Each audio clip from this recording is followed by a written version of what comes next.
Basketball Hall of Famer, Kurt Gowdy, Media Award winner, Anscape's Marc J. Spears is here. Got that glow like Bruce Leroy from Springfield still.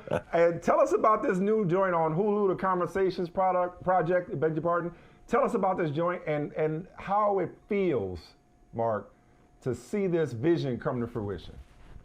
Well, I think I'm smiling big because that's the first time I've seen it like on TV, right? Like it's been on the internet and tweets and Instagram and all that. So, man, thank you for running that. It feels different now. See, it's like you're hearing your song on the radio for the first time, right? So, right. no, I mean, and you guys know this, and Mike, you got a zillion projects.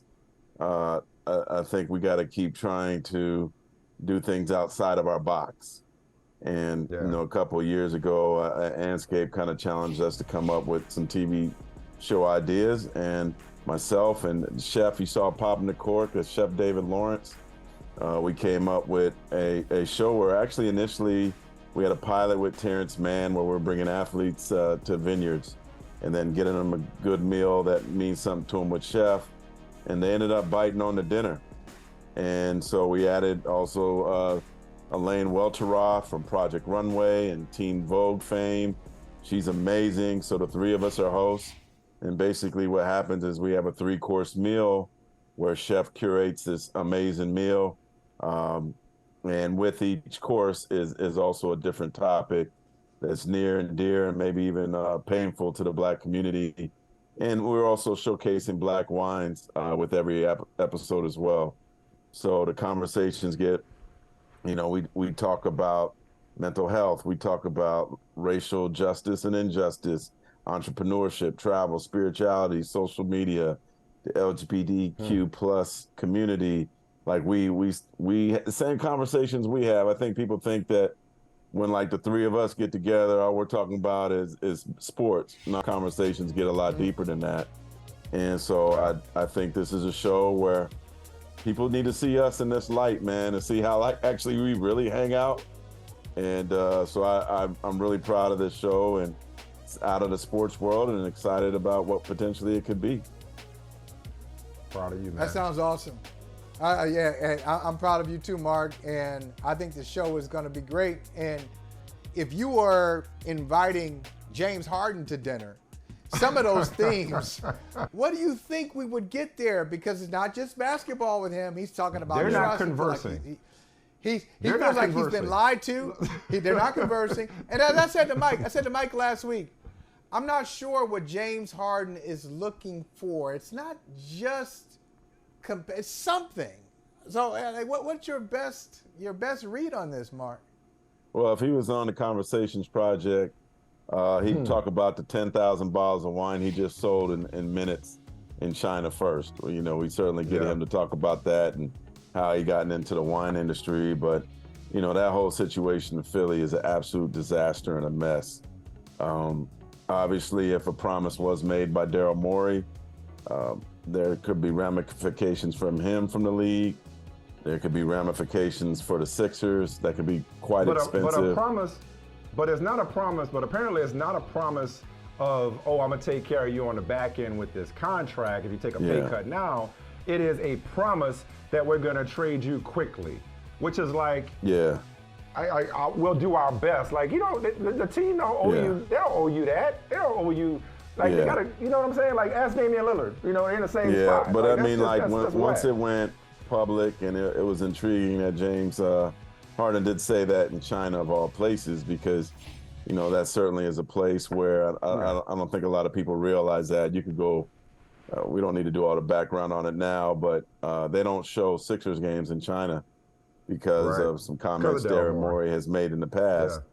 Yeah. And so for James to make those comments in China, probably got more than shoes and wine being sold. Anything with his name on it is probably a big thing there. Yeah. But it basically forced the NBA to say, okay, because this is detrimental to the league now where this is going. Like, you look at the Damian Lillard side, and I got a piece coming on Damian Lillard in a couple days.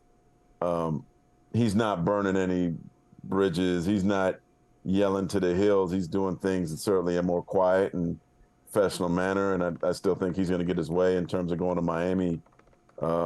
But James is certainly lighting things on fire, and I think if it gets closer to camp, like we saw this in Houston already, like, so he certainly has a blueprint on how to get out of places.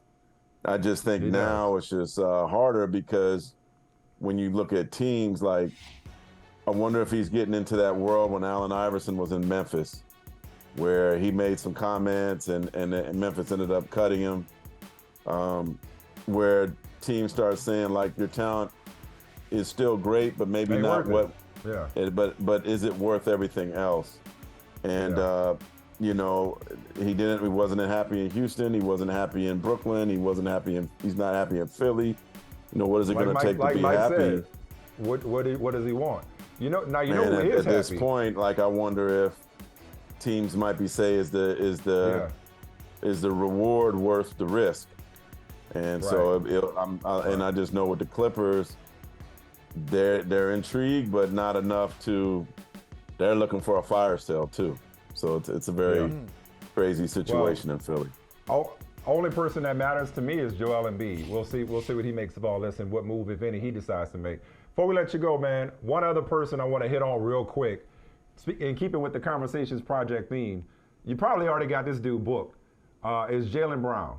From his press conference to now writing notes to the writers who put him on the All-NBA team to get him paid, is there a dude that's got his act together in the NBA more than Jalen Brown? Say what you want. Now, I said a lot about him as a player, but as a person, I know you go back with him to Cal, if not before that. No, I mean, me and him go back. In fact, I'll say this, Mike. He handpicked me to break the news of his contract. You know, we had a relationship that went back from when he went to Cal, and I still remember the first time we went to meet and did a story on him, and he picked a Brazilian restaurant, and he had a soccer jersey on, and he was talking about how he was learning Spanish and the guitar. He's certainly a very interesting, intriguing dude who's doing amazing things in Boston, trying to help, you know, change the wealth disparity racially in the city. And, you know, for him to say, hey, I want you to break that story, I want you to write it, I'll never forget that too, because he certainly empowered me with that. Says a lot about you. Says a lot about you, Hall of Famer. Sure does. Conversations Project, Hulu, August 28th. Watch it, please. Thank you. The growth. Way to go. Good stuff, Marc Spears. Love you too, man. Take it easy. All right. Hey, thank you for watching Brother from Another. If you haven't hit that subscribe button, go ahead and do that now. Don't forget, you can catch us 3 to 4 weekdays on PeacockTV.com and on Sirius XM Channel 85.